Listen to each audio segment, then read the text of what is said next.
دفاع نادي يانجا ويضغط الزمالك. ان شاء الله الجول جاي عرضيه، هي يا ميدو، هي يا ولد يا ميدو يا عالمي، يا سلام عليك يا ميدو يا عالمي، يا ولد يا ولد على الجول ده.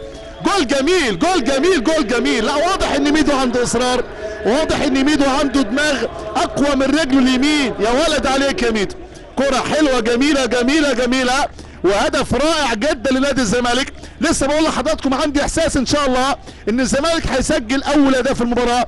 وادي اسماعيل يوسف، اسماعيل الشاره السمراء، واسماعيل اللقطه الماضيه الجميله بتاع لقاء 18 فبراير. اذا الكروس العرضي وميدو براسيه قويه. لعيب كبير يا جماعه، لعيب كبير، لعيب بتاع اوروبا ده فاكره. شوف الاصرار وشوف الثقه بالنفس، شوف العرضيه بتاعت موندومو، وشوف حط الكوره منين، من حوالي 13 يارده على يمين حارس المرمى شعبان حسن، لعبها براسه وكانه شاطها بدماغه احمد حسام ميدو، ليعطي نادي الزمالك الافضليه ويعطي نادي الزمالك الاحقيه في